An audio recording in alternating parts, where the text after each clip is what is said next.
recording. Mr. I'm Mo. ready. I see you are wearing your tank top there to support the gays with your anal chain link. Is that what it is? That's what it looks like to me. Just pull it out. It just looks like some anal beads. Oh, I just thought it was a Wednesday night. If you spin around like that, it looks like someone's pulling them out. Yeah. If you just shimmy really fast. You know what? I've never really been into like anal beads and butt plugs and whatnot. But I went to this event a while back and they have these butt plugs that have like tails on the back of them that look like horse tails. So you shove a butt plug in your butt, and then it looks like you have a tail. And then they also have some that are like bedazzled. So like if you bend over and spread your cheeks, it looks like you have like a huge diamond out of your butthole. Wow. So It's crazy. listeners, it's never too early to plan for Halloween ideas. Yeah. This is going to be a wild ride. Anyways, we're going to do this in 3, 2, 1. What are you doing? Testes in my mouth. Get on the ground, you fucking pledge! Ew. Welcome to the greatest podcast experience of your life. This is the FratChat Podcast. All young men like 3 things. Food, booze, pussy. Featuring Carlos Garcia and Chris Moore. Yeah, what's up, everybody? Welcome back to another edition of the greatest podcast in the history of podcasting time. It's the FratChat Podcast. I'm Carlos Garcia with Chris Moore. How's it going, Mr. Mo? Oh, I'm good. I'm just a little congested. I've been losing my voice a lot. Yes. I got a lot of snot in my throat. It's the theme of every single week, ladies and gentlemen. Simo and his snotties. I know. He blew his nose before the intro this week, ladies and gentlemen. So, Well, I had a nice reminder. We are making progress. And I do also want to give a shout out. Mr. Mo and I just, along with our buddy and good friend of the show, Ron Prendemano, an occasional co-host, just rocked the house at QD Astoria just a couple of days ago for Just Kidding, the comedy show.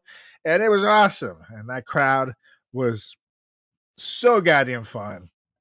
Major shout out to QD Astoria. Thank you for having us. We'll be back July 16th, 7:30 p.m. Check out Just Kidding Comedy on Instagram. On Instagram for that lineup and details. But yeah, it was good times. Mr. Mo crushed. Ron crushed. Everybody crushed. And the crowd was so cool. So thank you guys again. Well, I just have to say that Ron might be one of my favorite people in the whole world. But so is his beautiful wife, and they just celebrated, was it 10 year anniversary?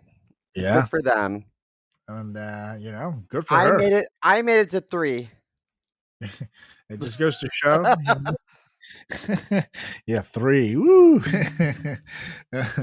It just goes to show, and Ron and Jess's case, maybe love is blind. No. Jess, you can still get out. No. I hear they never see. I hear they never see eye to eye on much. No. Ron's too short. He's got to stand on a chair. That's right. He lost the step stool.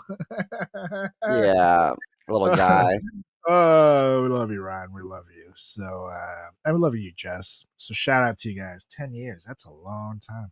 It's funny. Yeah. Julie and I, we haven't been married for 10 years, obviously, but we've been together almost 10 years now. We're nearing 8 very soon. So, crazy. Yuck. Yeah, before that, my longest relationship was 2 years. Every single time. I never made it past the 2-year mark. And this one exponentially crushed it. So, doing good. I don't think she's sick of me yet. Getting there, but not totally yet. My longest relationship was with me and Jesus.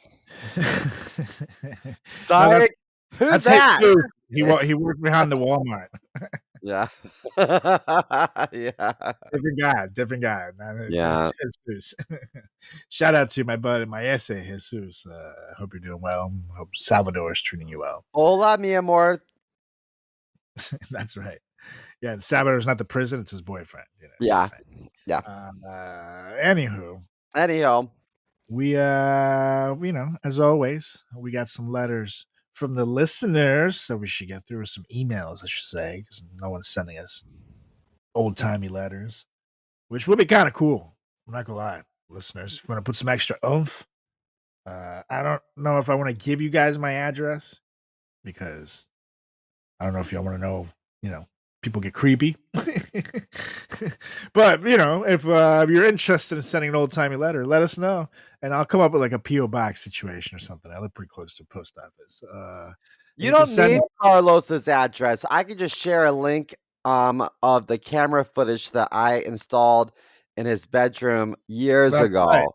You can figure out where it is from context. Yeah. It's great. But yes, emails from the listeners. And why don't you start us this week, Mr. Mo? I started last week. Okay. So the subject to this email was I want to rush in the fall. And Oh, and listeners, rushing is part of the Greek life process where it's like a meet and greet with the different fraternities and sororities and yeah, we did a whole episode on this season 1. I think like yeah. episode 1 or 2. If you want to Mhm. know all the ins and outs of Rush, literally all the ridiculous, all the dumbassery that goes on, and all the funny shit, check it out on the archives. It's definitely season 1, episode 1 or 2. Like it's one of the first things You know we what? ever. It's kind of like speed dating if you think Yeah, about it.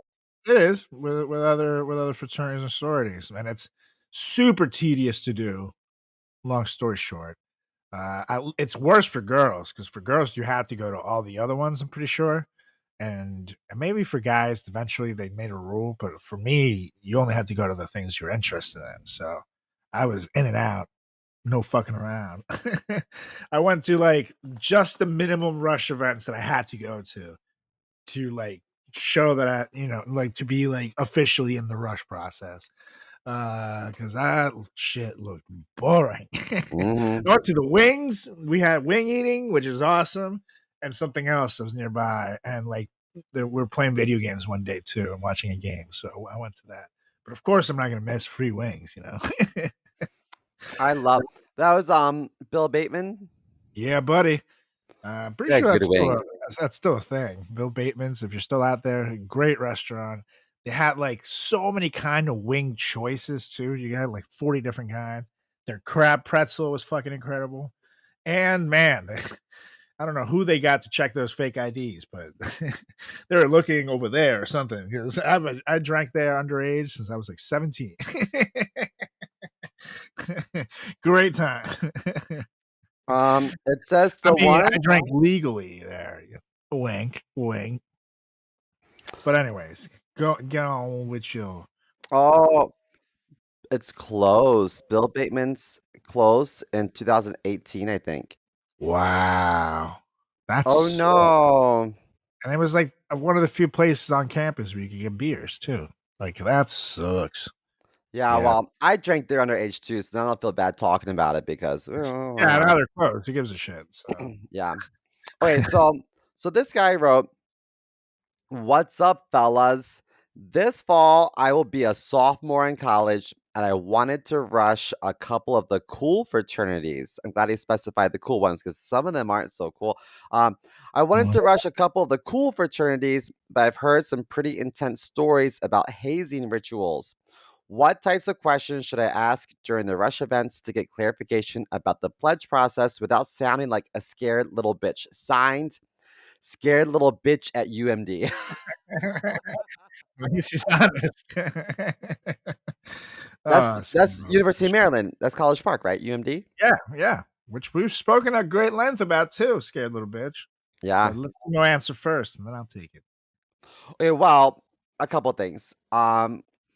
One, I just want to say that I think this is a really good question because you do want to be inquisitive and ask the right questions, but you don't want to be off-putting. So it's a fine line. It's kind of like dating, you know. And so, Mhm. um, you know, the idea of rush is that you'll like a couple of the fraternities, and hopefully the fraternities will like you, and there's a match, then you're offered a bid, you know, and so you really want to get that bid.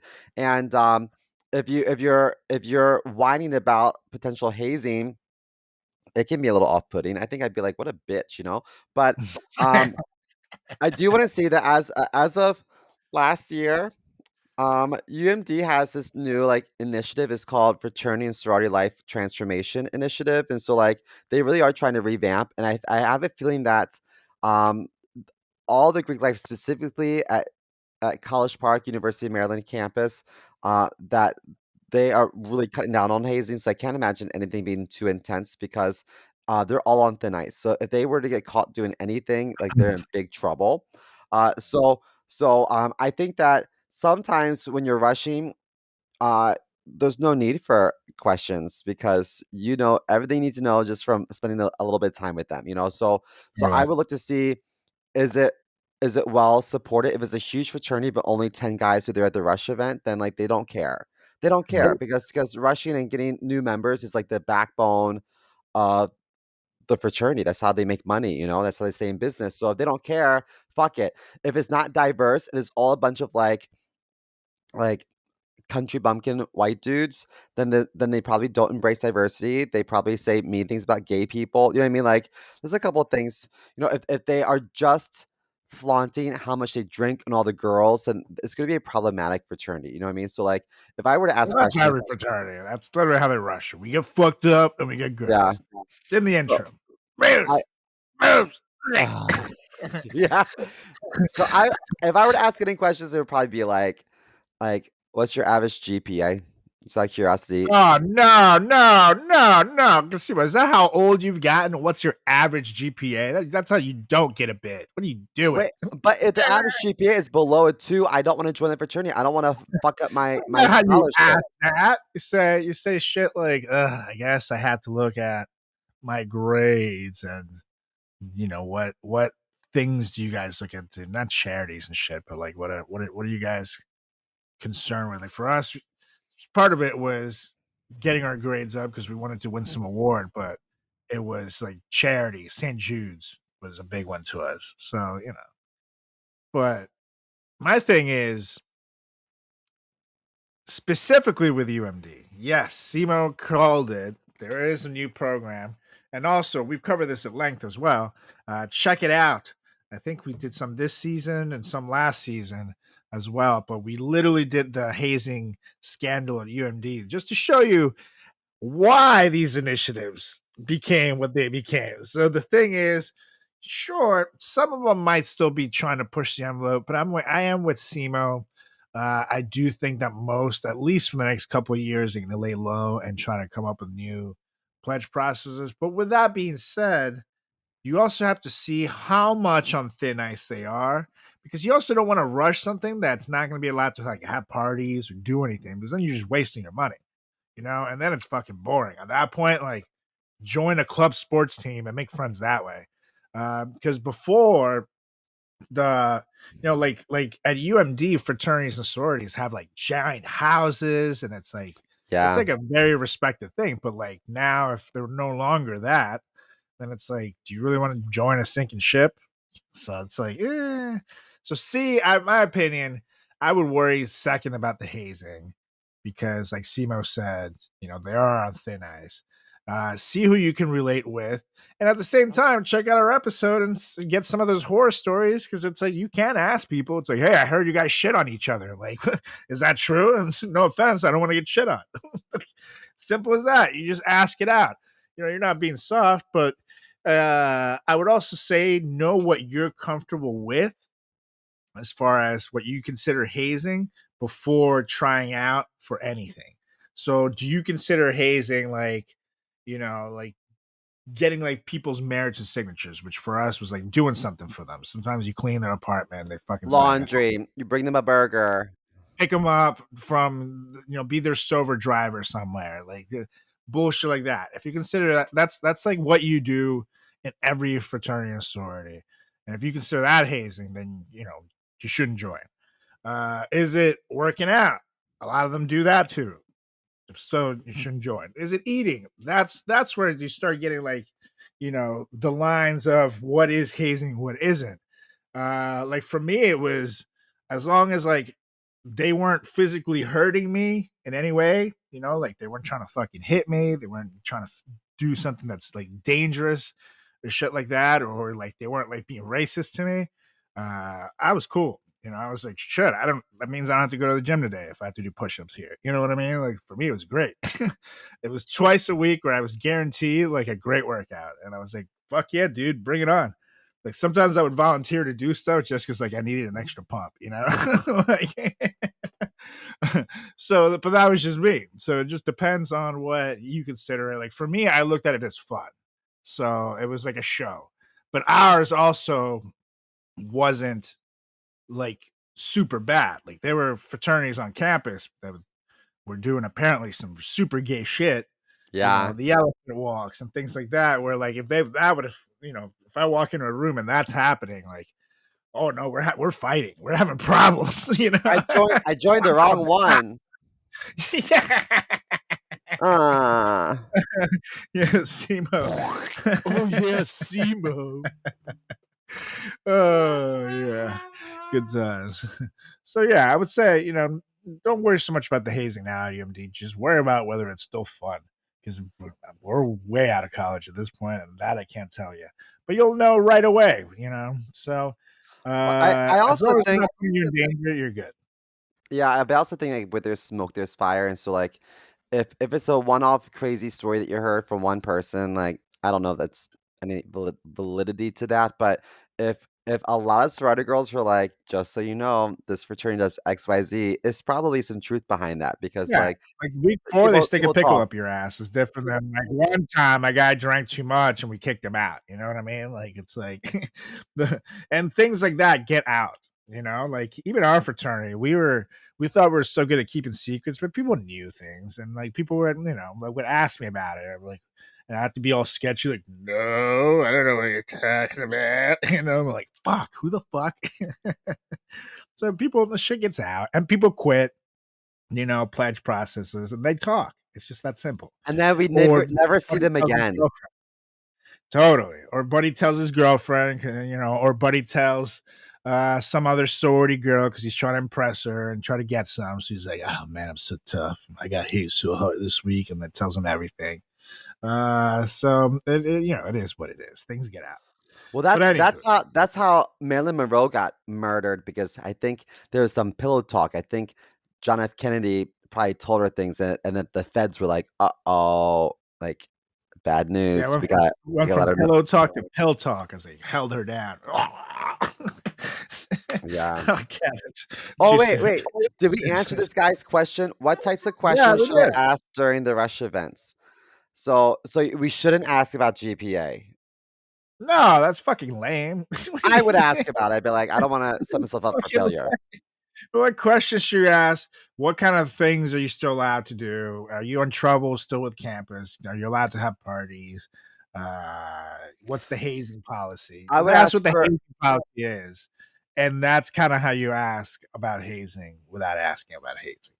I would also ask what financial contribution should I be expecting? You know what I mean? Like How much are dues is yeah. important, because for us it was like 3 something, but I'm not paying more than $400 still for a fraternity. I know times have changed and Unless you're in the inflation. house. If you're in the house, that's different. Yeah, correct. But like, I'm sure Bush Light is still like $9 a fucking 30. I'm sure Natty Light is still piss. It's like you can still drink for cheap. That's the one But you thing in know, America that will never be unaffordable is booze.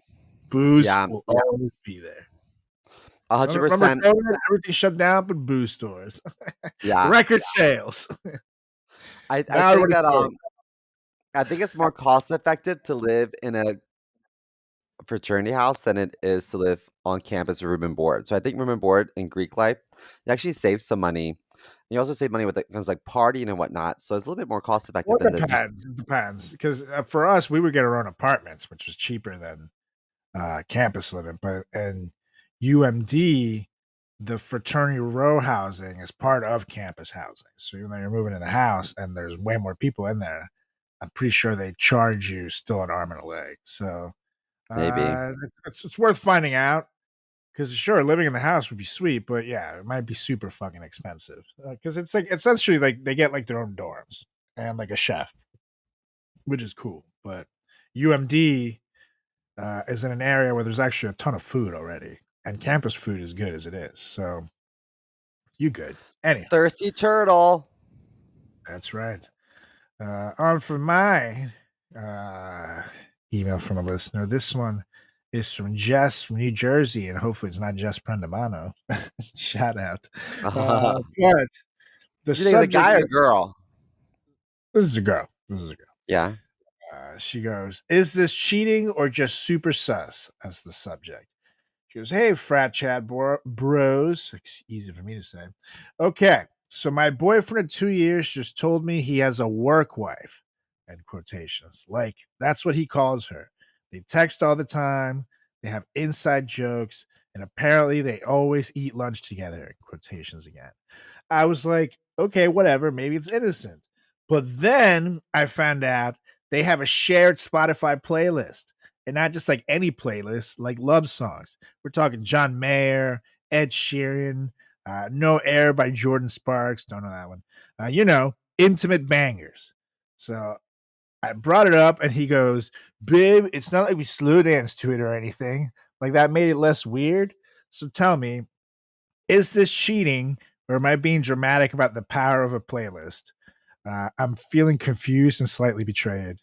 Jess from New Jersey. I'm also in New Jersey. And I know. Trash. I don't know. I don't think I would take that shit either. I'd be like, what the fuck? That is weird. I get like the work husband, work wife bullshit, but like you don't fucking say that to your significant other. That's horseshit. And a fucking shared playlist. Like me and Julie started a playlist and we put like 8 songs in it and forgot about it. If you're fucking sharing a playlist with some other motherfucker and you're actually like spending the time to do something that me and you don't even do, then get the fuck out of here. We're fighting. Nah, I don't know. I don't know. I All think I you can lost. say, It loses me at playlists. all I can say is your body is a wonderland. Yeah,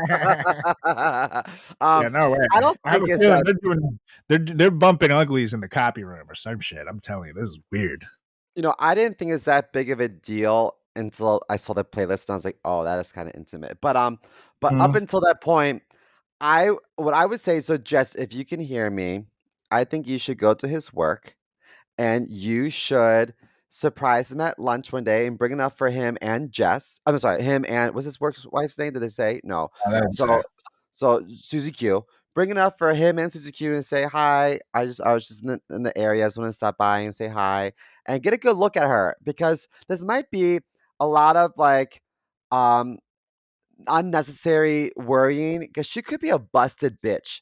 She could be gross as fuck. You know what I mean? Like, why gonna lose sleep over someone who looks like a fucking ogre? So I think you guys she has just see one it. eye. Hello, it's me. She could You be like should in be her nice. 70s. You know what I mean? Like, who knows? But I my don't thing know. is the playlist too. Like, for example, if the playlist was like, okay, like Eminem, funny musics, shit like that, Weird Al Yankovic, whatever. I'm like, okay, this is clearly a friend's playlist. But now you're fucking putting all love shit in there. I'm like, okay, this is weird. Even if it was like a creepy old lady, it's like, then why are you putting this shit in there? That's even weirder. So my thing is the playlist choices. I would just talk to him and be like, listen, this shit makes me uncomfortable. Uh maybe meeting the person could help. But what if she's a fucking 10? Then it's like, oh shit. So I would definitely communicate that shit. And because eventually you do cross a line of emotional cheating, which is a thing, my opinion. People that look for emotional stuff that they don't get at home from someone else, that is borderline cheating, you know.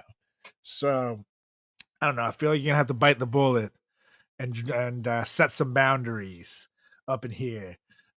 Or maybe you get yourself a fucking work husband too and play that game, you know, and see what if they're as permissive then, you know. It's like, oh my god, me and my work husband Tony, he's so cute. I got my own playlist going with him, and then you'll say, wait, who the fuck is Tony? Then you know, then that's how you learn. So I don't My know. work I would either husband and I are communicate so or close. My work husband and I, we don't just eat lunch. He literally feeds me. he was feeding me grapes before work. Isn't that sweet? Oh my god! And he has a great penis. Wait, what? No, I said men are from Venus. That's what I My totally work said. husband gives the best massages. And he really like got me in that spot right here, like right by my groin. You know, I told you it hurt. Really got up in there. Tony's so nice. But, you know, though, I gotta be honest, I would be a little annoyed, like, if I mean, I understand that my relationship is non-existent, but if I was in a relationship right now Oh, and my significant other said to me, "Oh, never mind. I was gonna tell you something, but you wouldn't get it. It's an inside joke that I have with my work husband." I'd be like, "Oh, okay." You know what I mean? I would be a little yeah, salty about fuck it. you then, bitch. Go fucking hang out with Tony, you motherfucker. Like, get out of here. Yeah. Yeah, no, I would not be about this. And I'd like to think I've grown past being a jealous guy, but nah, you know, I have my limits. I see that shit. We're Is having it some is it words. because you're Latin? Yeah, I think so. I think the Yeah, Latin I heard blood. there's a Latin fury, that there's a lot of jealousy in the Latin community. I think my Latin fire comes in from time to time. But also it was all I have to say it, like somewhat of American culture too. It was like also alcohol being younger didn't fucking help. You know, you're hammered and you get a little jealous. It brings it up to an 11 very quick. But also it was kind of like the thing where it was cool to like cheat on people, be a drunk asshole, you know what I mean? So it was kind of like always expected if like your girlfriend's out with someone else and they're drinking, they're banging. And people would like put that in your head and would start gibber gabbering. And eventually you're like, well, maybe it is, you know. So and also knowing that, you know, no offense to our gender here, but dudes are pieces of shit. Some girls are Yeah. too, but guys do not give a fuck. They'll see some fucking girl and they will pursue. They don't fuck. A lot don't give a fuck. They have boyfriends. At least in the time when we went to school, and it was just felt like you couldn't trust anyone. It was like a fucking minefield. And you know, Yeah. I had my girlfriends who had awful experiences at fraternity houses with overly pushy dudes that, you know, I had to go pick her up, and it was like very close to being a very dangerous situation, you know. So yeah, I was seeing all that shit combined, and then adding some booze to the mix. I'm like, I was a very jealous person, but now I'm like, you know, I'm I older. wasn't jealous in college or high school because I didn't have anyone. Uh, Simo was just jealous when his grandma would go hang out with someone else. Yeah. What am I gonna do? But anyway, Jess, I feel for you. I would have a serious talk with the BF and draw some boundaries. But yeah, that is total red flags, and we salute you. Anywho, because we got to keep things moving along. Uh, this story What? is What happened? ridiculous. It's hilarious. I feel very bad for, you know, the kid that this happened to. But hold on, let me see if Jimmy's over there. Oh, God. Jimmy, what are you doing? What are you doing? Why do you take your he t- he took his shoes and his socks off? What are you doing, dude? Some We're people not aren't that raised close. right. They're not raised right. Are I you would never clipping your do that. toenails? Oh my god, he's clipping his toenails. He's clipping his toenails. He's sitting over here in my fucking apartment. He's clipping his toenails. No, you take him next week. I am done with him. This is No, I don't want fucking him at my awful. house. Dude, at least hit the no, wash your hands real quick. God damn it. Just hit the button. I don't care. Hit the button. I'll get a new button after this. Got a fucking Why do new. people do that? It's not appropriate at a friend's house, on the plane, Oh, nowhere. anywho, God, thank God this story's funny. But apparently, on June 11th, earlier this month, a guy named Mads Mikkelsen, cool name, a 21-year-old Norwegian tourist, was actually barred from entering the U.S. at Newark Airport, right down the street from me, after ICE officers found a meme on his phone depicting Vice President J.D. Vance with a bald, egg-shaped head. The meme, part of a viral March 2025 trend mocking Vance's appearance, was deemed suspicious alongside a photo of a wooden pipe Mickelson had crafted years ago. He was detained for 5 hours, strip searched, and forced to provide fingerprints and blood samples, all for having a fucking meme in his pocket. Mickelson was deported to Oslo the same day ended his planned 2-month U.S. trip. He was literally here to vacation. However, we now have a fascist government in power, and memes are now considered reason to strip search someone and fucking kick him out. And, who's to say this meme just doesn't just pop up everywhere? I mean, who knows? It's just it's just JD Vance. If I were to show this meme right here, right now to our public, who's gonna know? It's just JD.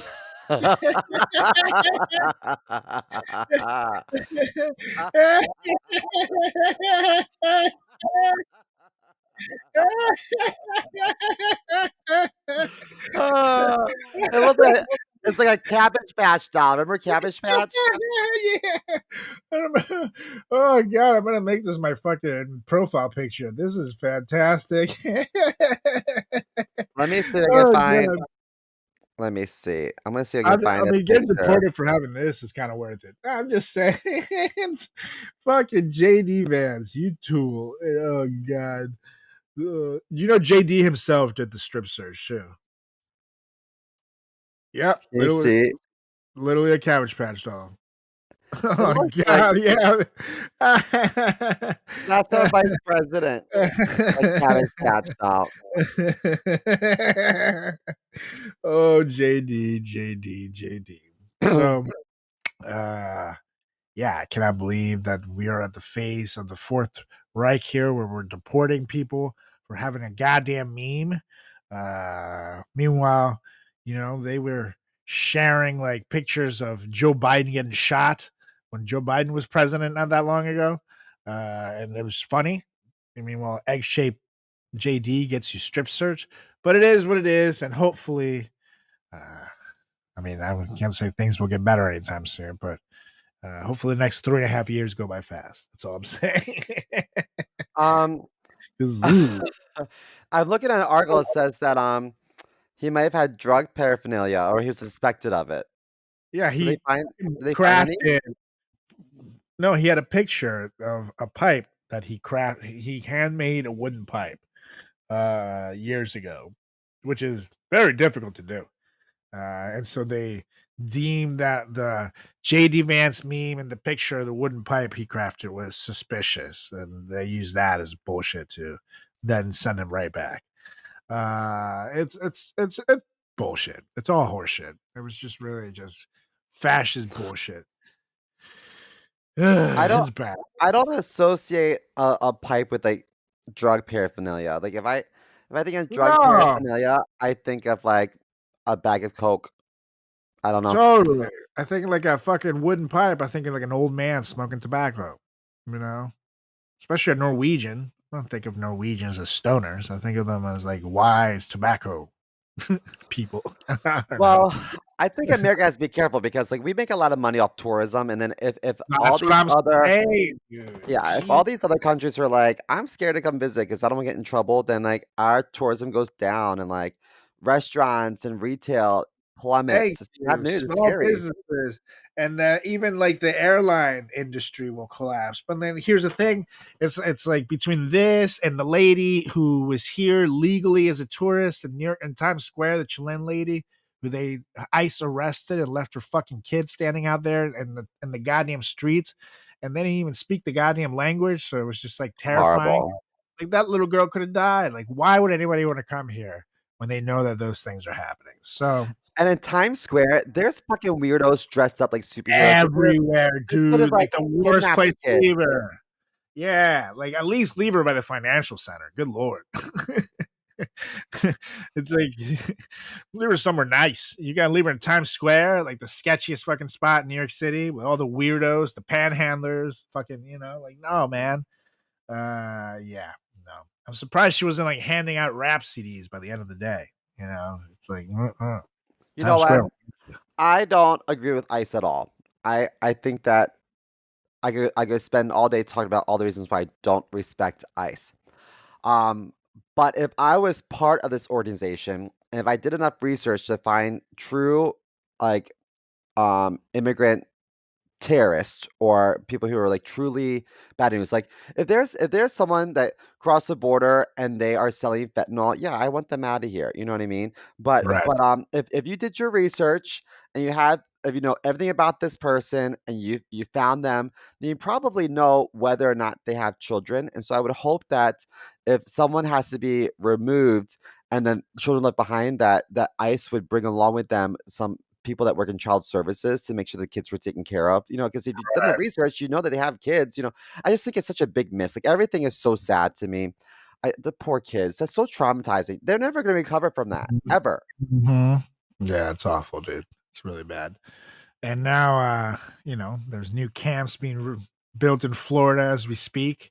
And DeSantis in his tall boots, like, look, everybody, I'm going to have the best camps ever for migrants. But I thought the goal was to get them out. So it's here we are. Very quickly, things start moving in the Fourth Reich. So You know what? continue calling it that until they change my mind. I I I know that this is going to launch on what July 1st. So it's no longer Pride Month, but we're recorded during Pride Month. And some of my friends and I were talking the other day. We did a show, and oh my gosh, so we did a show at QED the day after your show, and there was fireworks at Astoria Park, and a lot of us in the crowd were like, "Oh my God, is Iran bombing us?" Because I didn't know that was happening, and it was scary. It was so loud, and I was like, "Oh my God, like this is the end." That's where our mind went. But anyway, some of us talk about how like some of us like I'm very lucky that my immediate family is so cool, and I had a wonderful experience growing up and being nurtured for and encouraged to like explore the arts and things like that. Like I'm so lucky. But a lot of my Right. friends like their first bully in life, like I remember getting bullied in school, but some of my friends, their first bully was their parents. The first person that Yeah. bullied them was their Yeah. mom or dad saying like, you know, dress like this, do this, like you should play these toys. You can't do this and that or whatever. And so that's sad to me. But some of these kids today, their first bully that they know is their government. So when the government is talking about their family and their ethnicity and their background and correlating it with like, you know, really horrible crimes, like that's like your first core memory of a bully is the people that are supposed to like protect you. It's the government. It's crazy to me. Like when I was younger, I was told, Yeah. listen, if there's ever a problem, you find a person in uniform and you go to them. You find a police officer. But like now, like what do you tell kids? You tell kids like, listen, if something's going wrong, if you're scared, put on Facebook Live or Instagram Live to protect yourself because you can't trust anyone else. You know what I mean? Like what do you tell kids? Imagine I getting can't. bullied by this guy. He's coming to bully you right now. Watch out. Ew. Here he comes. Ew. Yuck. Anywho, He uh, looks like he looks like Fat Joe's gay little brother. it literally looks like a Remember human Fat testicle. Joe? Yeah. Yes, who's not fat anymore. He's just Joe now. I want to know Just a what regular. JD Vance has to say about this. How do you feel knowing that some tourist was like, roughed up by ICE security because of a stupid meme? Like, do you feel good knowing that like this poor kid got in a lot of trouble because he had a stupid picture that he received? He didn't make it. He just had it on his phone. Like, what the fuck? Yeah. Yeah. But anyways, on Anyways, to the next story because we have, as always, another one where the call is coming from inside the house because it's not the drag queens. Oh yeah, and this happened in Sylvester, Georgia, literally 15 hours ago. Jerry Dan Heflin, a 60-year-old former deacon at Unity Baptist Church in Sylvester, Georgia, pled guilty to 3 counts of aggravated sodomy stemming from a 2016 offense. He initially was charged with 70 counts of child sex crimes, including rape, felony aggravated child molestation, aggravated sodomy, and sexual battery against a child under 16. And he received a life sentence with the first 22 years in confinement and the remainder on probation. So hope I died, Joe. The charges relate to alleged sexual abuse of a minor, which shocked the tight-knit Sylvester community authorities.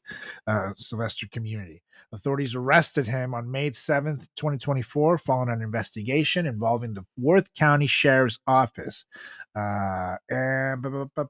Investigators also raided Lizzie B's, a children's secondhand clothing store linked to his wife, though details of the search remain undisclosed. Unity Baptist Church issued a statement denying any connection between the alleged crimes and church activities, emphasizing their internal security measures and confidence in the judicial process. Community reactions ranged from disbelief to outrage, with some residents defending the church's reputation, while others expressing concern for potential additional victims, given Heflin's role as a foster parent. Now, here's the kicker. This guy, he was a MAGA church deacon. His Facebook page revealed vocal support for President Donald Trump, a detail that sparked heated discussions online. Social media posts on platforms like Reddit highlighted his political stance, with some users sarcastically noting his alignment with conservative values while condemning his actions. The case has fueled broader debates about accountability within religious institutions. He was denied bond and will serve his sentence in a Georgia correctional facility, which is not a fun place to be. And the investigation remains ongoing, though, with authorities encouraging anyone with information to come forward. Shout out to Right Wing Watch for keeping the good people informed that the call is coming from inside the house. It's not the drag queens, because fuck this guy. It's always these fucking weirdos, and they all look the same too. There's like a pattern. He's like white mm-hmm. dudes with shitty facial hair, losing hairlines. I'm looking at No, the like JD Vance. I'm looking With at the JD Vance. comments, and the comments are and they're insane. Someone said Trump will probably pardon him. He might. Yeah, Who knows? I'll probably give Um, him a job in his cabinet. I'll make him like um, part of like the which he'll make him Secretary of Education, Linda McMahon's assistant. And there you go. Yikes. Um, you know, uh, I don't know a lot about Georgia, but there are some parts of Georgia. I guess the South Georgia is borders North Florida, and that's the Bible Belt. It is intense Yep. there. And Yeah. the Bible Belt, um, you know, I went to this town, my old job. I was the senior regional training manager for this company, and I had to go to various locations around the country, just do like pop in visits and check on them and make sure they're doing what they're supposed to be doing, and to offer any sort of like education or some polishing here and there. And I went to this town called Waycross, Georgia, which is so backwoods. Like I would have thought they would have like paid for services with chickens instead of like cash. It was so country. Right. And I remember when I walked in, there was like Jesus stuff everywhere, a lot of religious paraphernalia all over the place. And so I was like, well, this isn't like appropriate for our work environment. And they were listening to the Christian radio.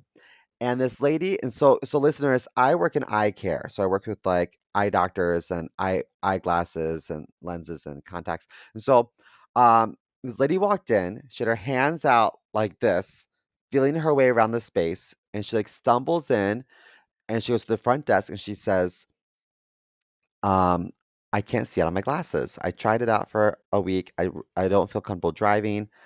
And then the receptionist grabbed the manager and they grabbed a few more people. They stood around, and then they prayed. They prayed for her. And then the woman, they said, "Do you feel better?" The woman said, "Yeah." And she like got back in her car and she left. And I was like, guys, I'm so sorry. I witnessed this. How you don't know me? My name is Chris Moore. I'm the regional training manager, and I just came to check in. And what just happened was horrible. You could have done the following steps to ensure that she was taken care of visually, but we didn't. We just leave it up to God. He's busy. He's too busy to deal with stuff that we could have prevented, you know? So Right. it's like I was like, turn off the Christian radio.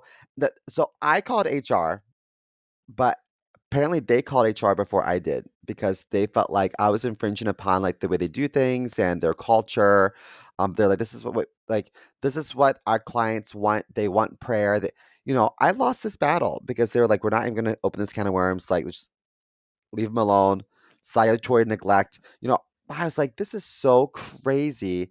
There are some towns that really believe in the power of prayer so much that they are not even willing to appreciate science or like reason or like it boggles my mind. Yeah, man. It's wild.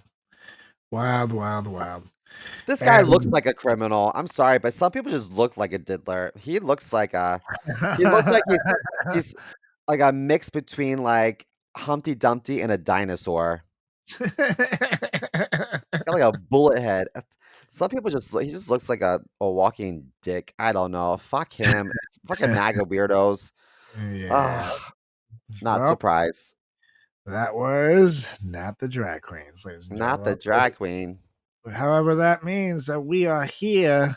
It is time to get to it, Mr. Mo, because this week on the FratChat Podcast, we're throwing on a rose-colored beer goggles and revisiting the good times in college.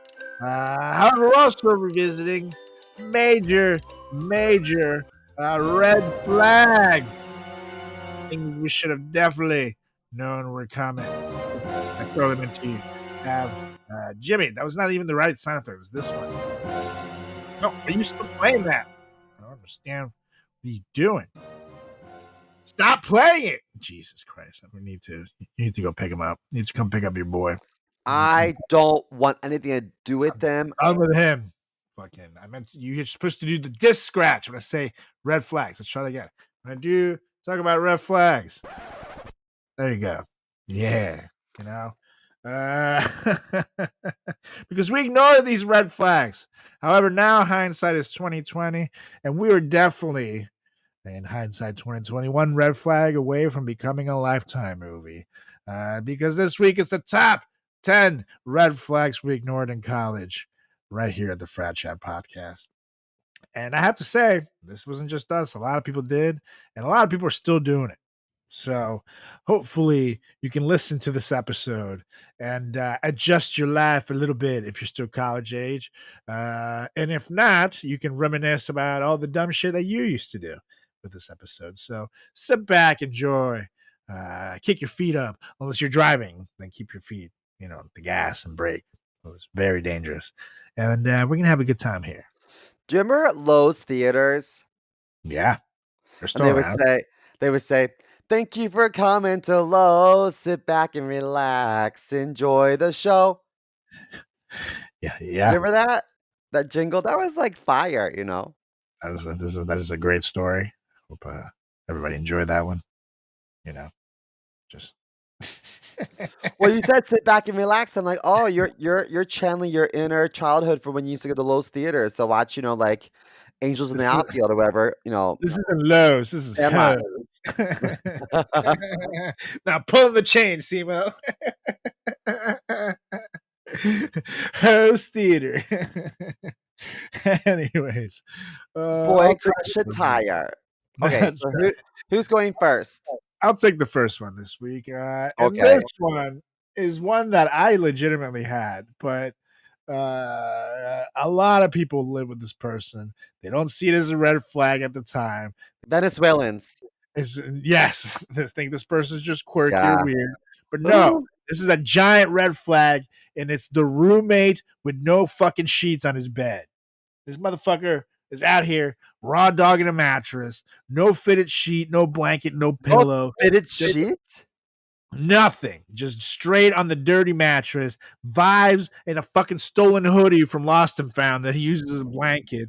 And at first, you don't question it because it's like, oh, he's chill, he's low maintenance. No, you don't want to fucking bother him. Maybe his sheets haven't come in. I don't know. No, he's not fucking low maintenance. He's too low maintenance. And that's not peaceful. That's like serial killer and training behavior.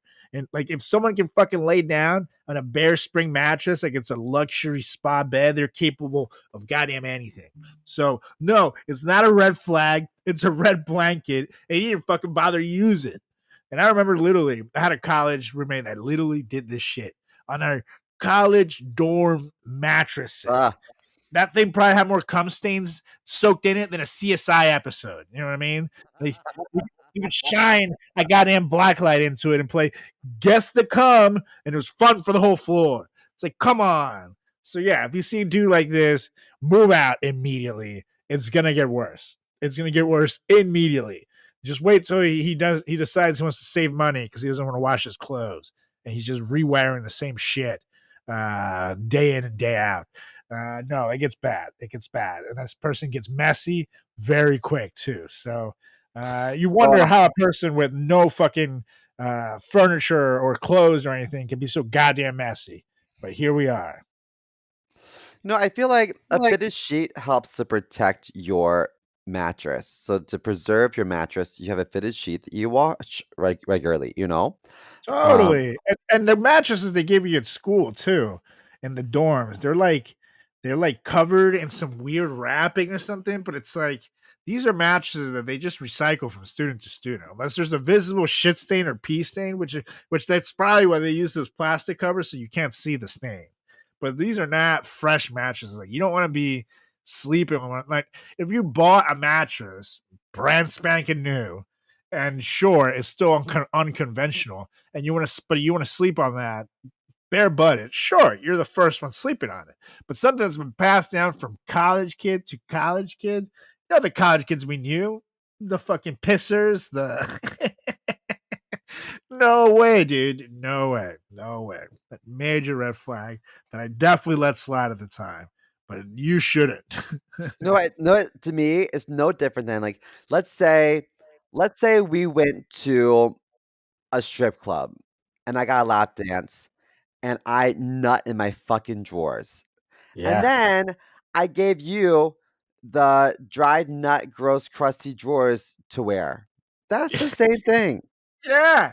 It's the Literally. same thing. It's What, disgusting. what are you mad? They dried. They're cool. They broke in half when I went to put them on. Like, what are you doing? Ugh, gross. That is gross. Yeah, Well, not cool. my first one is, I don't think it's a good idea to go to college with a significant other because some people are like, "Oh, this is my high school sweetheart." No, if it's meant to be, they'll still be waiting for you when you get back from college. But like, Right, you should right. just focus on school because I mean, obviously, the college experience is like a huge component to your early 20s, but Totally. we go to college to get an education. That should be number one. And so a red flag to me, Ah, well, a red flag. not party. A red flag for me are serial monogamists. So I think like if your friend or your colleague or a classmate is like navigating from partner to partner to partner, I think they're like avoiding something. And Yeah. I think we're all too busy to have a serious relationship, but if you're in a relationship back to back to back, then I think you're avoiding dealing with yourself. And I feel like in the in your early 20s, obviously therapy is important, but I think that, um as you're becoming a young adult, like therapy is so important, and I think that it's imperative for us to do some like soul searching, to put ourselves under the microscope, and just just figure out I Just figure out what makes you you, and you can't do that if you're so invested in a significant other, as opposed to just like being alone for a little bit and just being comfortable in your own skin and like not defining yourself by like the company that you keep, but just being you. Do you know what I mean? Totally. Well, plus also people who do this kind of shit usually are like love bombers in the beginning, and so Yeah. they'll almost like break you down. Because I dated a girl that was like this. Literally, she broke up with me, and at the time I didn't realize she had just dated someone right before me, and then she dated someone right after me, and jumping from relationship to relationship until eventually she got married to someone super quick. Of course, it didn't work out, and then now she's divorced, and then quickly met someone else, and it's like still doing it, and it's the kind of thing where I remember the beginning of this relationship, me being like, I'm not ready to be with anybody, but she kind of like kept pushing it and pushing it. Eventually broke me down. And then by the time I actually, like 6 months later, by the time I actually like decided, oh, I kind of like this relationship, then she was already over it and broke up with me. And it's like, what the fuck? They go through the entire emotional peaks and valleys of like an 8-year relationship in like 3 months, and that's a huge red flag. And it clearly has something to do with their feelings. I don't know if they don't want to deal with them. Maybe their brain is just exaggerated, so it goes in incredible high speed and they go through emotions way faster than the rest of us. I don't know, but like they go through all these feelings, all the ups and downs, and eventually they're just over it in record time. And then you end up being the one that's hurt because 2 weeks later they're dating someone new and they don't give a fuck.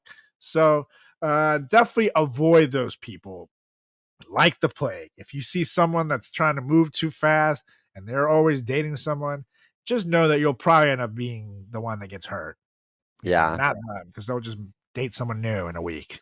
I also uh feel bad for them because like they're missing out on like potential like amazing like lifelong friendships, or like they might miss out on some fun events at school, or like maybe a club or activity that would interest them, but they're not really as prone to checking it out because they're obligated to go to their significant other's apartment for dinner that night. You know what I mean? Like just yeah just yeah I just feel bad. So I think if you're still monogamous and you're listening to this, dump whoever you're talking to and just be you and be single and have some fun in college and take advantage of the whole college experience. And if you are friends with serial monogamists, they are going to leave you for their significant Mhm. other like a drop of a hat, and they're not going to be a good friend to you. Just know it.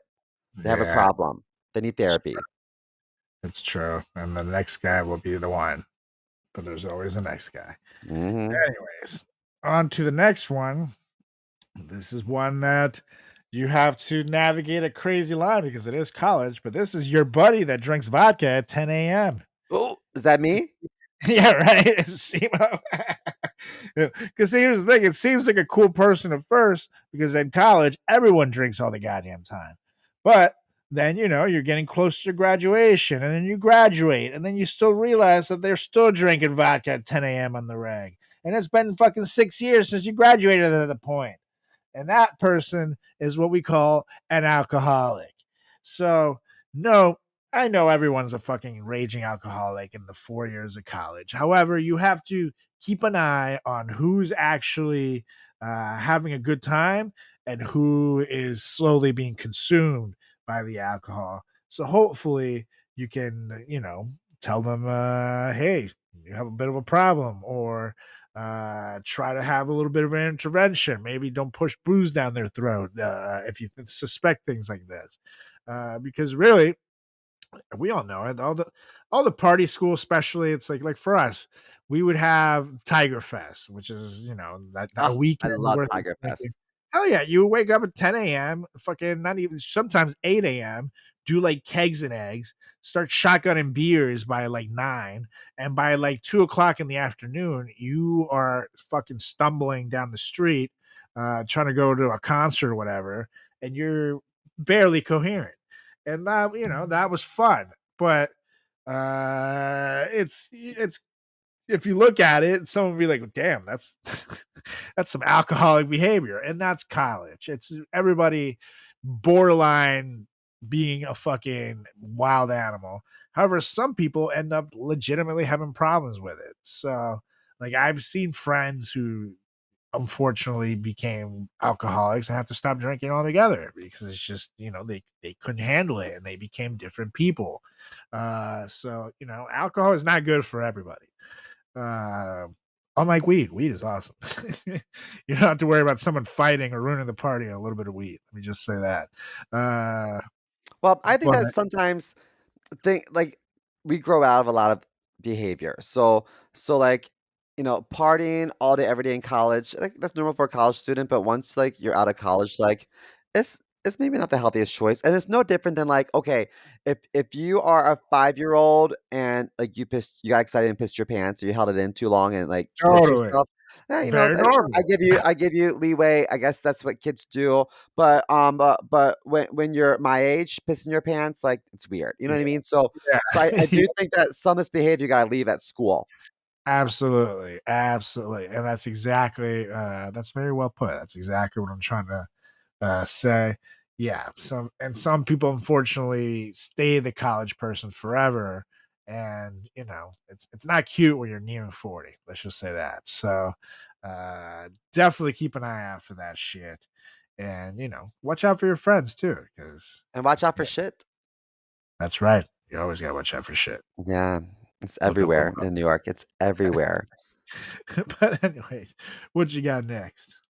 Okay, so I think some people like over identify with labels. So it could be like what you're studying, it could be something like your job title, it could be like your zodiac sign, it could be whatever trauma you grew up with. Like I had a roommate who would always like allude to the fact that he had post traumatic stress disorder, but then would never Oh, talk about it.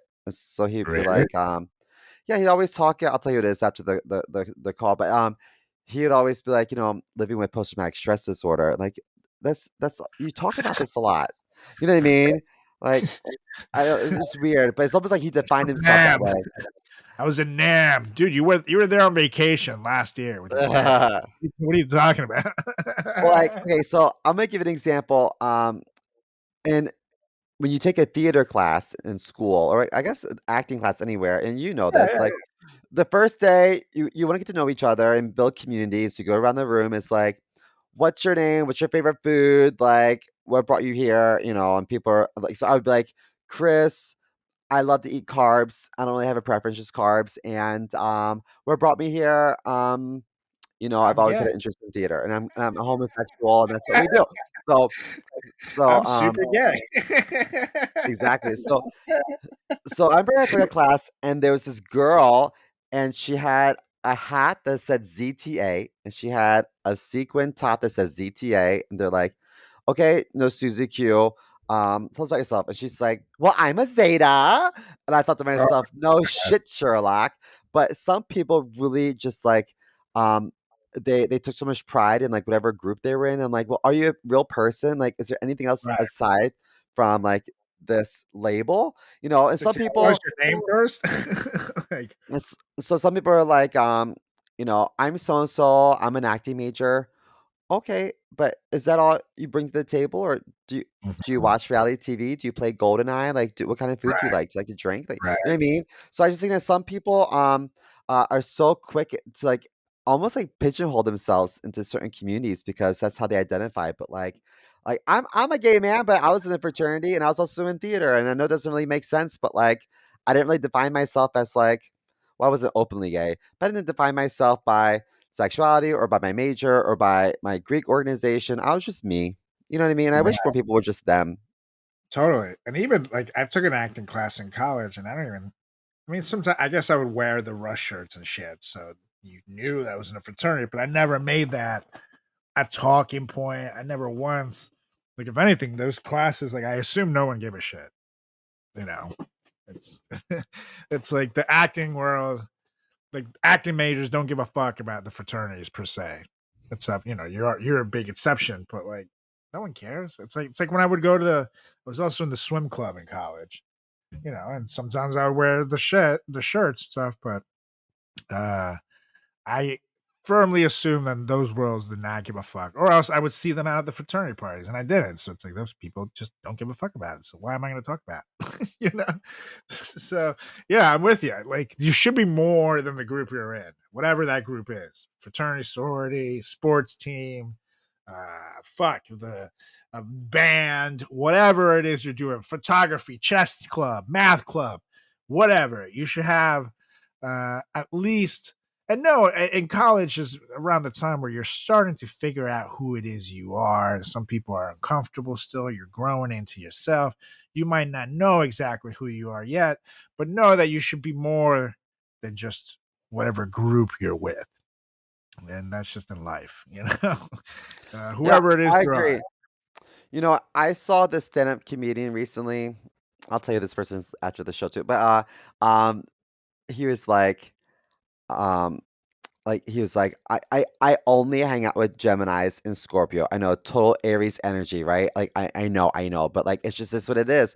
And I think he believes in that. And I think to myself, like, you're gonna miss out on a lot of potential friendships and maybe romantic partners if you're gonna limit like by zodiac sign. Yeah, Like, come on.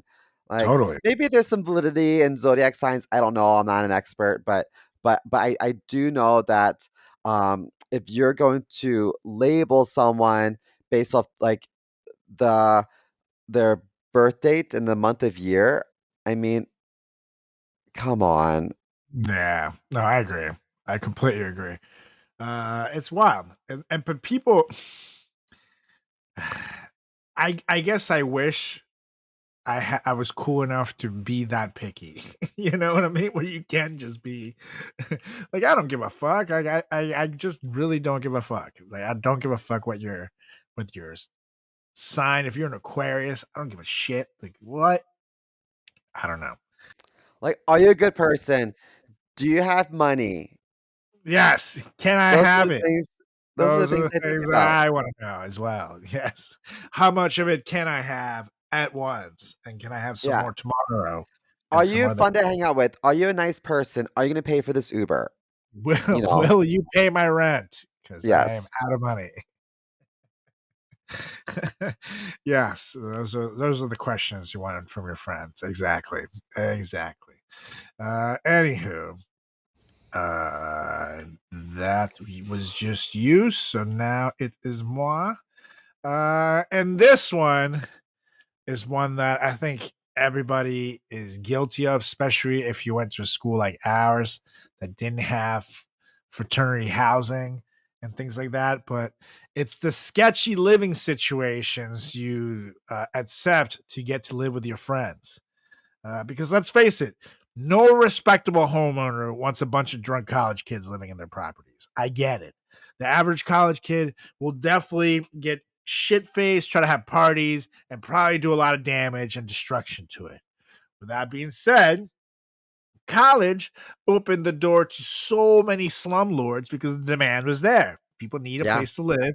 These people look, to make a quick buck. It's perfect. So that means that these slumlords know they don't have to do shit to these houses and Mhm. often rent out total shitholes to college kids. They're probably not even up to any kind of code or anything where they are.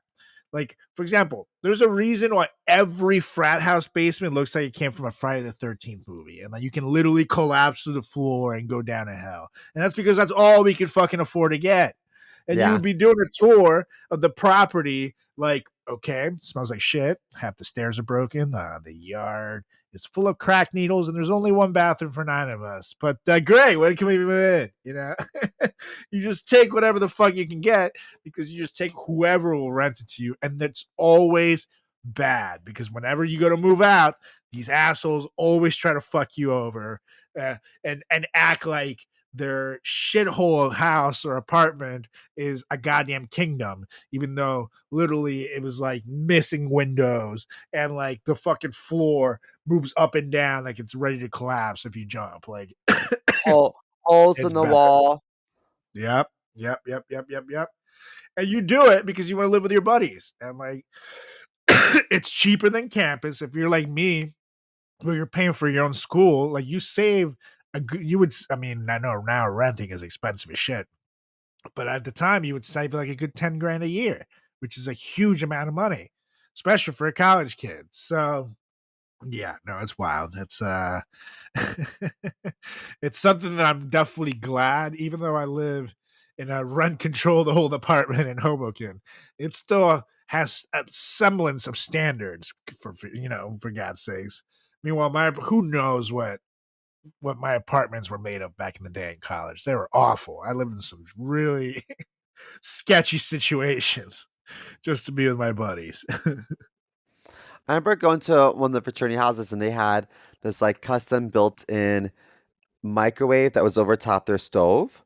And Yeah. the microwave was broken, and so they had to buy a new microwave. And I was like, "Well, why don't you get this one fixed?" And they're like, "The landlord said that is an old model and doesn't they don't make it anymore." And so I was like, "So it's just there?" Like, yeah, we use it as storage. I was like, "Oh, okay." I remember also there was one bathroom that didn't have hot water. I was like, "Oh, whose bathroom is this?" And like, "Oh no, we don't shower in this one." Like, why not? Like, it doesn't have hot water. Yep. Why? You pay rent here? You pay utilities? You what? And then you look at the toilets and the bathrooms, and it's like these disgusting bathrooms. And people moved in like that to them day one. And it's like, how do you sit and take a shit here? Like, really? How do you like feel comfortable? How do you shower in this? Ugh. I can't. I personally can't do it. That's one thing that at least my bathroom has to be clean, and I have to be comfortable taking a shower and pooping. Those are that. I don't ask for much. I just need to be comfortable there in my throne. It makes Carlos really comfortable if I'm also there holding his hand. That's right. That's right. And rubbing a little bit of hand lotion on them to keep my Yeah. skin nice. It's nice. And giving It's you very. positive affirmations like, you can do this. This That's is going to right. be a really impressive turn. And so you know I'm proud of you. That's right. And those corn pellets look fantastic. Yummy. So well preserved. Yummy, yummy. And oh my God, speaking of which, my chiropractor told me that I was well preserved because he didn't believe I was 40. Oh, what did you tell him everything you did to be well preserved? No, I just took the compliment. I was like, I'm going to start telling people I'm 50 Yeah. to get more of those compliments. That's it. That's all you gotta do. Yeah. Wow, you're 83? Wow, I had no idea. 83 in the flesh. You look I fantastic. fought in Nam. That's right. These goddamn kids won't get off my lawn. It's so fabulous. Like me. Hmm. Well, Oh, my man. next one, I think a big red flag. You don't want to get into this habit early on. This is bad news. But a Mhm. huge red flag is relying on credit cards, like just Yeah, living way beyond your means. So yeah. like the buy now pay later like mentality is so ugly. And so I think that uh the average person, at least when I was in school, they had part-time jobs either at restaurants or at like the local mall and retail. And you Right. might make a few $100s a week, and that's going to go towards like maybe your rent, utilities, books for school and things like that.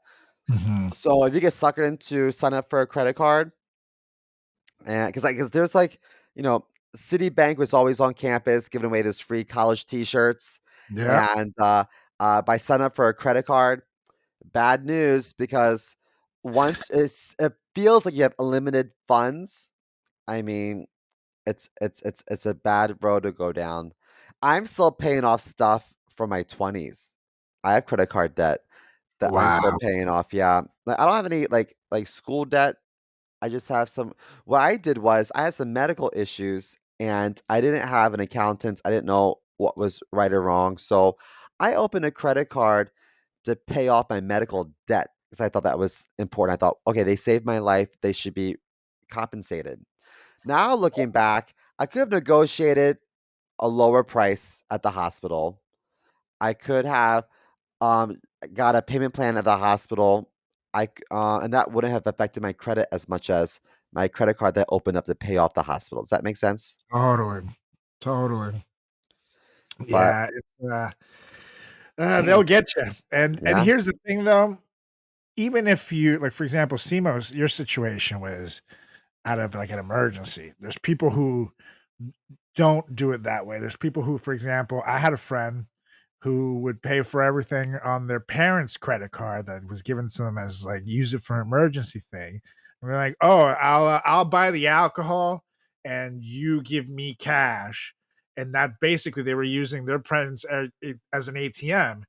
And so eventually though, that card would max out, and then this person would run out of money, and then they just move on to the next thing that they have to sell, and it becomes like almost like sketchy gambler addict crackhead behavior. Like, oh no, don't worry, man, my credit card's full, but I actually won $50 on DraftKings, and I'll have it there. You can see right here. I'll transfer it to my Yeah. account, and I'll get it to you tomorrow. And it starts going from there.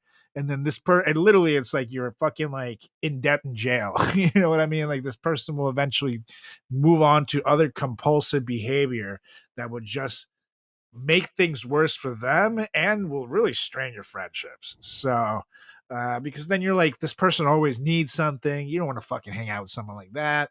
And then you just feel sketchy too. So note, if you're the person doing it or the friend of the person doing it, it's red flags on both ends, in my opinion. But yes, don't live beyond your means, especially in college, because everybody's broke and people eventually will come around and need their shit back. And that's how you literally lose everyone and everything in your life. Yeah. For sure. For sure. That's a great one. Anyways, this one, I have two left. I believe you do as well. Yep. This next one, I can't underestimate how much of a red flag this was that I totally ignored. And this was getting in cars with total strangers to go to some random ass party that they would promise.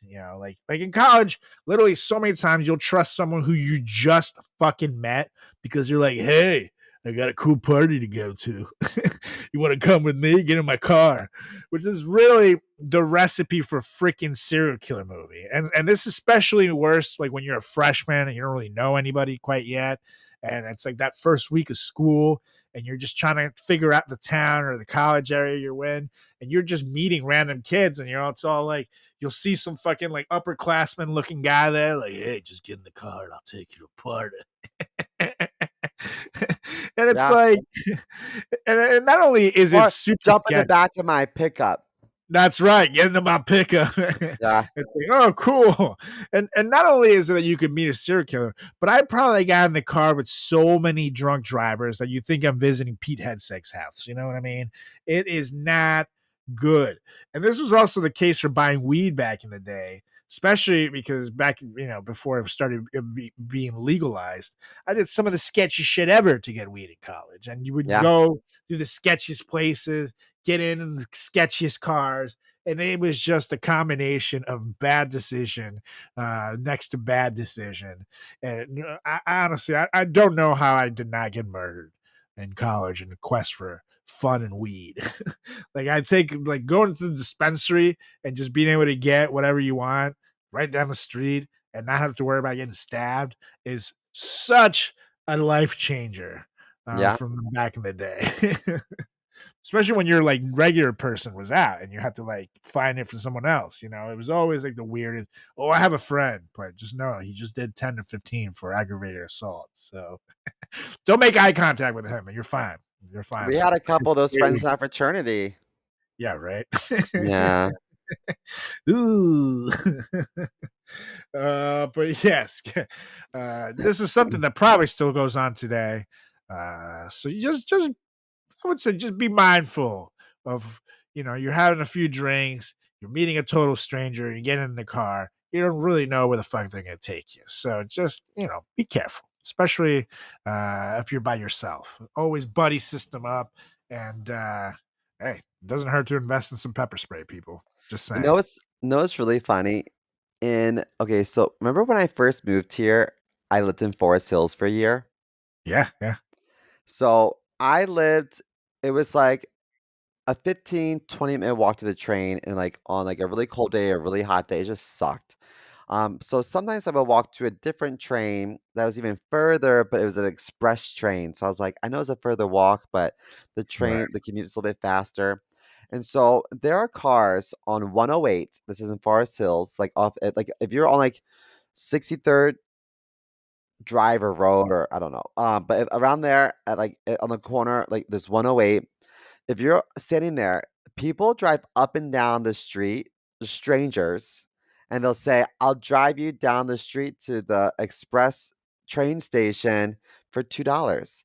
So people, it's just a way of life that there's always people lined up waiting for these shuttle cars that are not necessarily a business. It's just like money under the table that are driving back and forth just for $2, and they make a lot of money because Yeah. it only takes what 3, 4 minutes to drive down the street. And so, like, if they have a van and there's, let's say, five of us, that's an easy $10. And then they drive back and another five people, $10.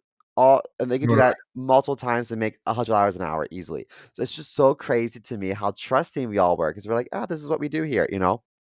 And here's the thing: back in the 70s, in New York City, there was a big strike between the yellow cabs and the city and shit, and that led to the rise of these like, you know, homemade taxis, if you will. You know, everybody would be would do exactly what you're saying.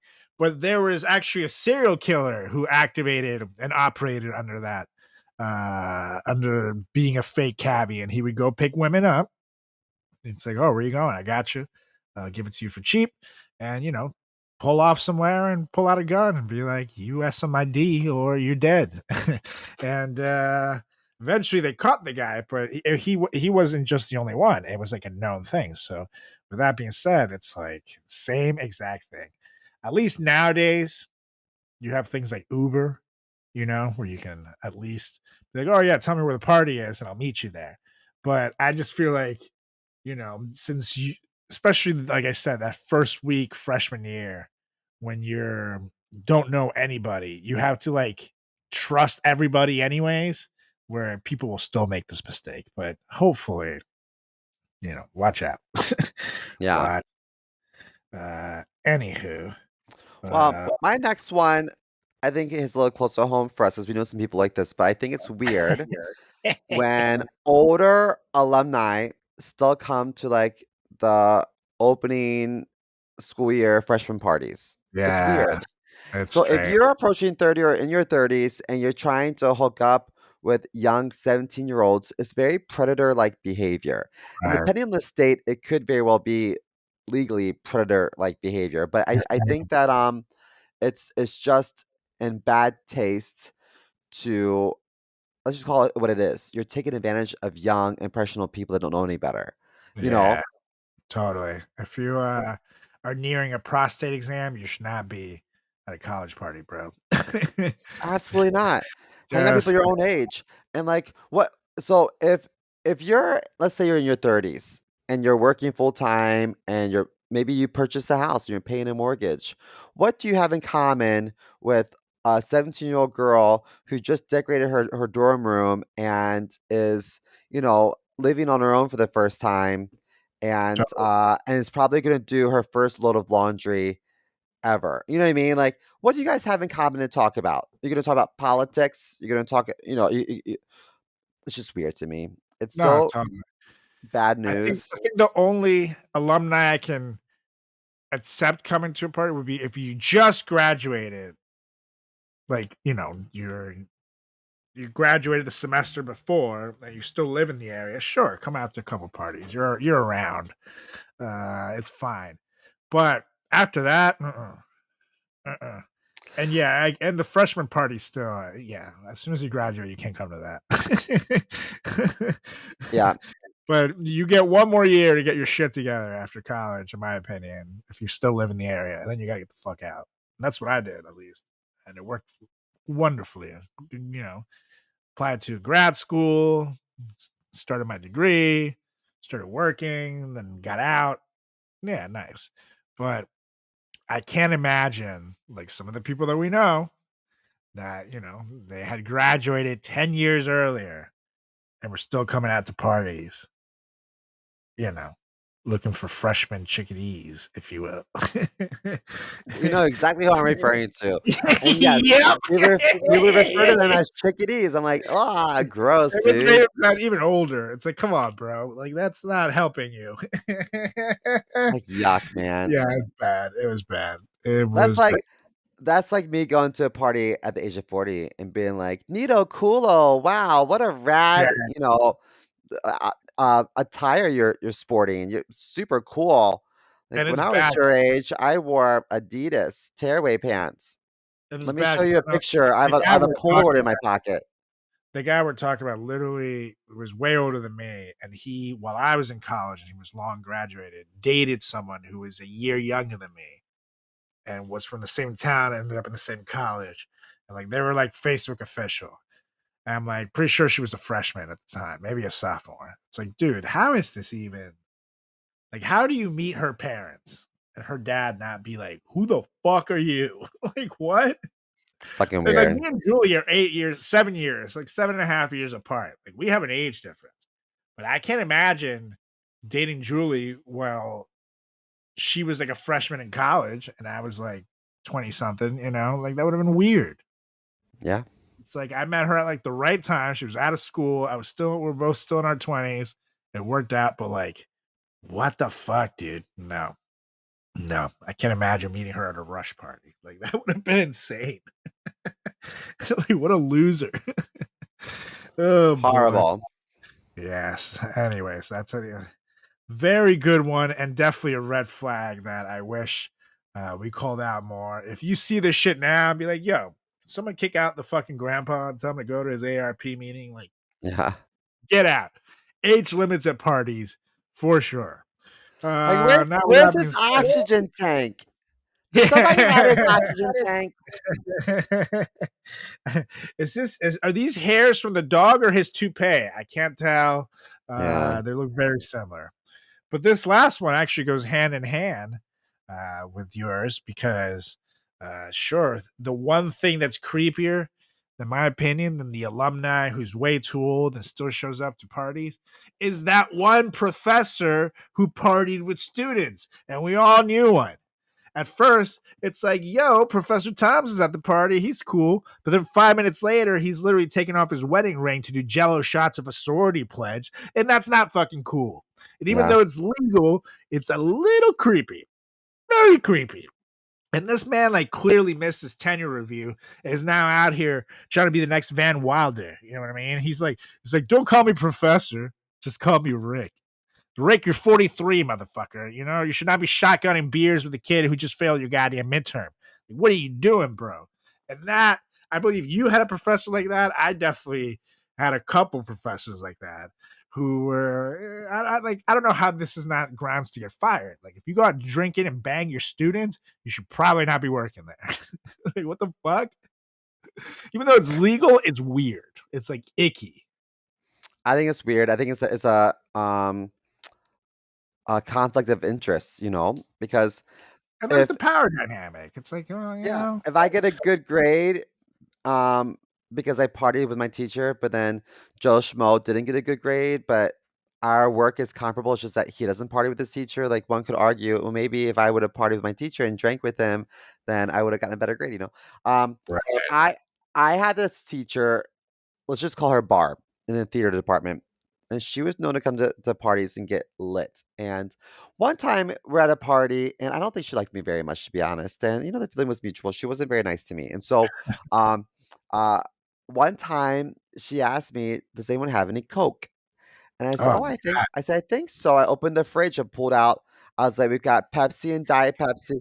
You know, I I had no I had no idea, and she was like, "Oh, no, no, no, honey." She's like, "When I worked on Wall Street," she's like, "I had Coke for breakfast, lunch, and dinner." Like, "I'm sure you did." Like, "Do you think this is appropriate at, like a mm-hmm. a a minor's house?" You know?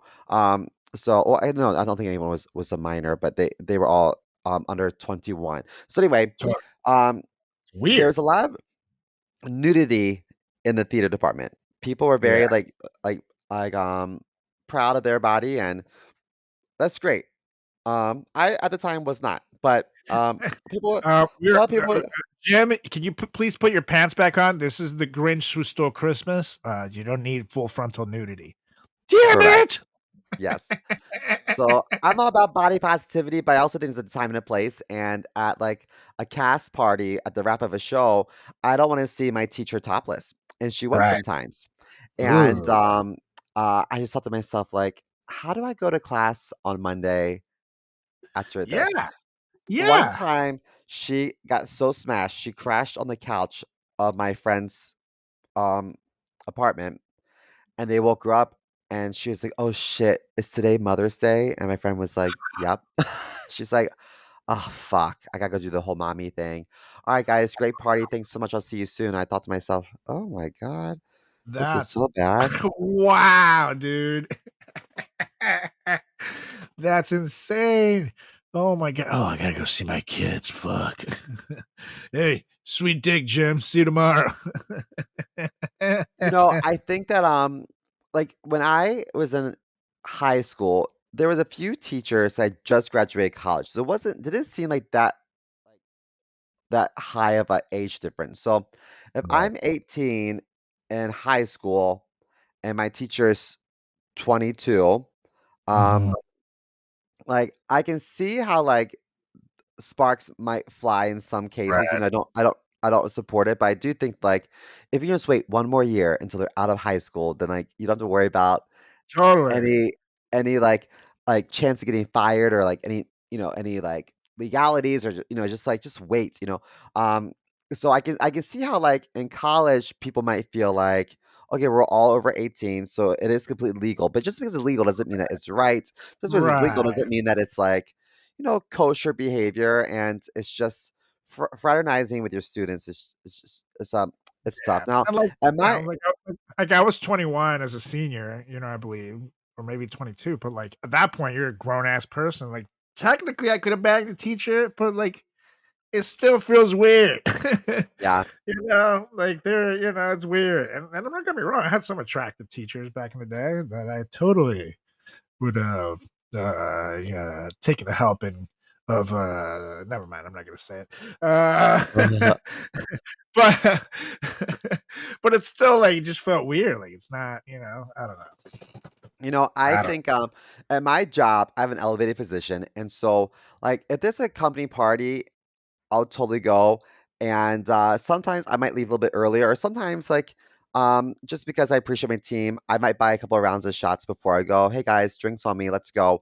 And then right. I'll leave so that they can talk about me because that's what people do. Oh, They talk about the supervisors, and I understand, and I'll take it personally. Like, talk about me, it's okay. it is what Um, it is, yeah. And yeah, they won't be comfortable getting hammered in front of you either. Like you want them to unwind type thing. So I get it. It's yeah. smart to do that. I feel You like have to teachers do it understand, too. like when you reach certain levels in life, whether it's you're someone's teacher, you're their manager, whatever, you can't also be like their buddy and banging them and shit. Like they're, you got to draw lines personally and professionally. So definitely avoid that red flag of the teacher that gets fucked up with the student. But anyways, we have Yeah. one more, and this Okay, is a good so one. this is a big red flag that I can relate to um quite a bit. Now, when I was younger, we didn't have FaceTime. We had Uh Skype, which was a little more inconvenient, but you have to get to your yeah. computer and video message someone like you would in a Zoom call. Skype is still around. I don't know why I'm explaining it, but like you have to, we couldn't do it on our phone for the most part. I guess camera phones came out towards the tail end, but or midway through. But yeah, go on. I think that like in in college especially, we all have friends that are jealous. Like some friends don't like us hanging out with other friends. You ever experienced Right. that? Like some friends were like, why are you hanging out with so and so? Well, because we're friendly. Like you can have more than one friend. So, We've all had like significant others who've been hella jealous, and they want to know where mhm, you are, who you're with, and I've even had like employers or like supervisors who like want to know way too much about my personal life, like I come to work on time, I do what I need to do, like get off my nuts, right? So I think a huge red flag is when the preferred method of communication is FaceTime. Because normally it's because someone is trying to keep tabs on you. Because I think in most cases a quick text would be sufficient. But when someone Right. is FaceTiming, then they probably wanted to confirm that you are where you said you'd be and who you are with. So I think it's a really big red flag. Like if you're dating someone and you're out with the girls and he FaceTimes you while you're out with the girls, hey, just checking in, just want to see how you're doing, if you're having fun. No, that's a lie. He wants to see that Mm-hmm. you're actually with the girls, not with the guy, and that you How are about being honest. So I think if I am, let's say I'm working from home and my boss FaceTimes me, why? Email me, Mhm. text me, or call me on the phone. Why Totally. do you want to see where I'm at? Why? Mhm. It's I agree. just I don't like that. And some people FaceTime for that's the preferred method of communication, and it's because they are insecure and they are jealous and it's a very bad quality. And so if you have a friend or significant other who FaceTimes you way too much, it's because they don't trust you. And sometimes if Exactly. they don't trust you, it's because they're doing shady shit. Yeah. And no, because for example, and I told you this off air, but I had one time I hooked up with this girl, like when I was still single, and I'm laying in her bed next to her afterwards, and I've noticed that she's kind of being like very secretive with her phone, and it turns out that she had a boyfriend the whole time, and she was Snapchatting him from his bed, like turning away from me so you couldn't see me and be like, see, I'm in bed. So in that Bad particular case, news. she was doing something wrong. But with that being said, the point being, like, if you're in a relationship where you are now so distrustful of your partner where you have to keep tabs on them by having you Snapchat, video chat, whatever, then fucking break up with them because they're making Yeah. you crazy. So if someone, if you're dating someone who's always keeping tabs on you, run the fuck away. But if you're with someone who cheats on you, fucking does all these things to you and make you be that crazy person, then you also get the fuck away because that's also not healthy for you. Yeah. And eventually you're going to become the psychopath. You're going to be the one with a restraining order, and you're the one that no one's going to fucking want to hang out with because that shit will go public.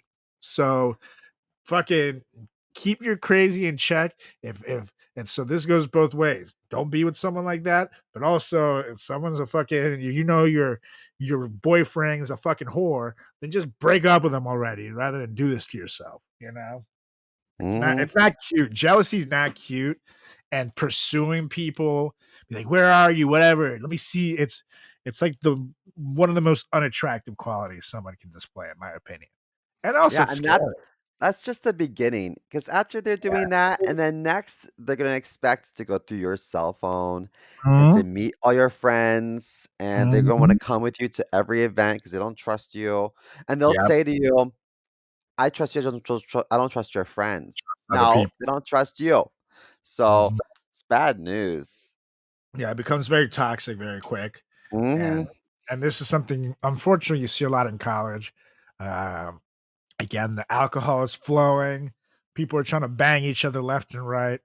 There's a lot of bad decisions and jealousy. However, you can get ahead of it if you just look back at these top 10 tips of red flags that we look back on so you didn't have to. So let us know what you thought of a wonderful little list. And we'll switch it over here. Yeah. Don't hook up with a teacher. It's weird. You tell that old ass alumni to go fucking home and get his prostate checked. Stay away from your party. Do all the things. Let us know what you thought of our list, though, and let us know of any red flags that you totally ignored back in your college day. If you're an oldie like us, shoot us a message or ask us any question, anything you want. FratChatPodcast@gmail.com. You can also give us a follow on our official channels at FratChat Podcast. That's on Instagram, that's on Facebook, Thread, that's on YouTube, Twitter/X. You can also give me a follow. You can check me out at my website, carlosgarciacomedy.com. And you can check out my social media, Carlos Does the World, on Instagram, on Facebook, on TikTok, on Threads, on YouTube, and Carlos Does World on Twitter/X. And last but not least, you can check out my buddy Seymour over here at chris.moore.comedy on Instagram, on TikTok, and see more comedy on Twitter/X. Oh, yes. So, Mr. Mo, it's time for us to go. So, why don't you please get us out of here? I motion to adjourn this meeting. And I second. All right, you guys, we'll be back next week with another edition of the greatest podcast in the history of podcasts and time. It's the FratChat Podcast. I'll see ya. Bye.